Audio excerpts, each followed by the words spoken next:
तो दोस्तों टाइम हो गया है शाम के 4:07 और आने वाली है वो ट्रेन जिसमें मैं बचपन से सफ़र करता आ रहा हूँ। Dehradun Prayagraj link express, train number 14114। ये ट्रेन लिंक एक्सप्रेस ट्रेन है और लिंक एक्सप्रेस ट्रेन क्या होती हैं ये आप जानना चाहते हैं तो डिस्क्रिप्शन में लिंक है। एक ऐसी ट्रेन जो अपनी आधी जर्नी खुद से पूरी करती है और आधी जर्नी पूरी करती है दूसरी ट्रेन के पीछे लग करके, और नाम भी दूसरी ट्रेन का ही होता है उसके बाद से। तो इस ट्रेन के अब मेरा व्लॉग अगर आपने अभी तक नहीं देखा है, मेरे चैनल पे 2 व्लॉग सबसे लंबे व्लॉग पड़े हैं। एक रेल फैन खिड़की पर बैठकर क्या अनुभव करता है वो आप जानना चाहते हैं तो उन दोनों व्लॉग को देखिए। मैं कैसे अपने गांव जाता हूँ इस ट्रेन के द्वारा औरैया डिस्ट्रिक्ट में, तो ये व्लॉग आपको डिस्क्रिप्शन में मिल जाएंगे। तो शुरू करते हैं आज की वीडियो। मेरा नाम है आशीष राठौर और आपके सामने है WDM 3D लखनऊ सीट का। और इस ट्रेन में मैंने कभी नहीं सोचा था, इस ट्रेन को कभी भी मैंने नहीं सोचा था कि LHB रेक मिलेगा। तो जीरो बेस टाइम टेबल से पहले भारतीय रेलवे ने बहुत सारी ट्रेन के LHB कोचेस लगा करके स्पेशल ट्रेनें चलाई हुई हैं। ये स्पेशल ट्रेनें परफॉर्म तो ऐसे कर रही हैं जैसे कि सुपरफास्ट ट्रेन हो और रास्ते में किसी भी छोटे स्टेशन पर नहीं रुक रही हैं। ऐसा ही कुछ इस ट्रेन के साथ भी हुआ। मुझे शिकायत है कि मेरा भी जो स्टेशन है, छोटा स्टेशन है, उसको भी रिमूव कर दिया गया, लेकिन क्योंकि स्पेशल ट्रेन है इसलिए छोटे स्टेशन को हटा दिया गया है। यहाँ से मेरे को मालूम पड़ा कि और भी ट्रेनों को मैंने देखा कि क्या हुआ और ट्रेन के साथ में, तो मालूम पड़ रहा है मेरे को कि हर ट्रेन की एक क्लोन ट्रेन जो बनाई गई है वो एक सुपरफास्ट ट्रेन की तरह रिएक्ट कर रही है, लेकिन LHB कोचेस के साथ में और भी ज़्यादा अच्छे से परफॉर्म कर पा रही है। यहाँ से जो फीडबैक मिलेगा, डाटा इकट्ठा होगा, वो रेलवे के पास जाएगा और उसके बाद रेलवे सुनिश्चित कर पाएगा कि इस ट्रेन के अंदर जो एरर हैं वो कितने हैं। अब इस ट्रेन को गुजर जाने दीजिए और गुजरने के बाद मैं आपको बताता हूँ। पहले फील करिए इस ट्रेन का बदलाव।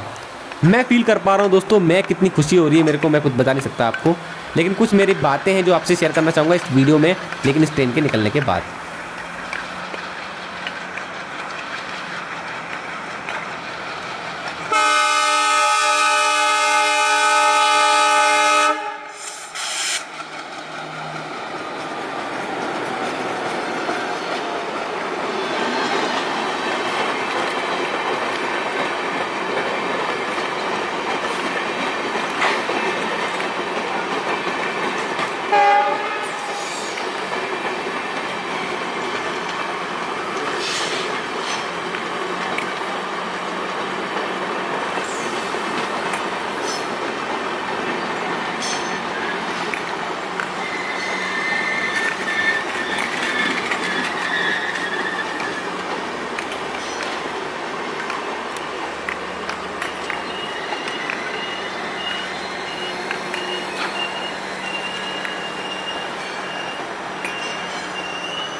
बहुत ही खूबसूरत ट्रेन, मतलब इस ट्रेन को देख करके लगता नहीं है कि ये वही ट्रेन है जिसमें 11 डब्बे भी मुश्किल से लग पाते थे, क्योंकि लिंक एक्सप्रेस ट्रेन होने की वजह से ये आधी ट्रेन भी नहीं हुआ करती थी। और एंटायर रूट में जब भी खिड़की पे बैठा हुआ मैं यही सोचता था कि कब संगम एक्सप्रेस के साथ में इसका जुड़ाव होगा और कब हम 23 कोच की ट्रेन बनेंगे और सबको पीछे छोड़ देंगे। मतलब एक रेल फैन के मन में यही चल रहा होता है, चाहे वो बड़ा कितना हो जाए चाहे छोटा रहे, उसका जो मन है वो हमेशा बचपन की यादों में ही डूबा रहता है।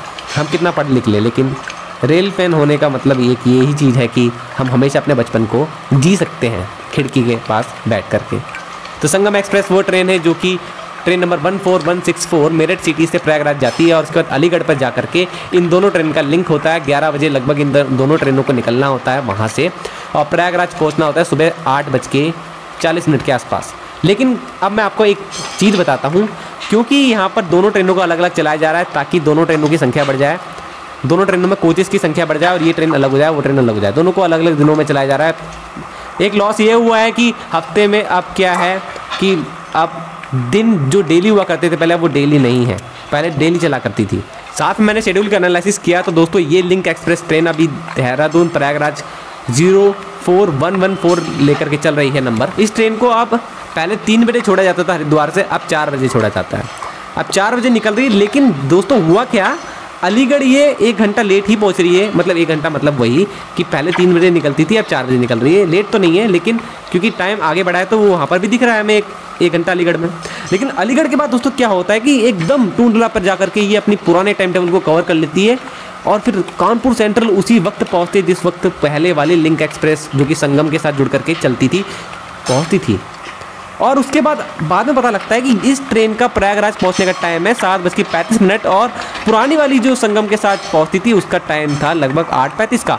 तो ऑटोमेटिकली यहाँ से पता लगता है कि ये एक तो पहले से 1 घंटा लेट पहले वाली ट्रेन के कंपैरिजन में, ऊपर से अलीगढ़ के बाद दोबारा से कवर करती है और कवर करने के बाद ये प्रयागराज भी इतना जल्दी पहुँच जाती है। इसका मतलब 2 घंटे का एरर है। अगर सारे स्टेशन वापस कर दिए जाएँ पुराने वाले छोटे छोटे, उसके बाद भी हम क्या कहेंगे कि ये ट्रेन 45 मिनट और ले लेगी, 2 घंटे में से माइनस कर देते हैं तो पता लगता है लगभग अभी भी 1 से 1.5 घंटा ये इस ट्रेन के टाइम टेबल में एरर था। तो ऐसे रेलवे जान पाएगा कि पहले वाली ट्रेन जो अब चलेगी, यही तो फेस्टिवल स्पेशल है, उस ट्रेन के अंदर कैसे उस एरर को ख़त्म करना है।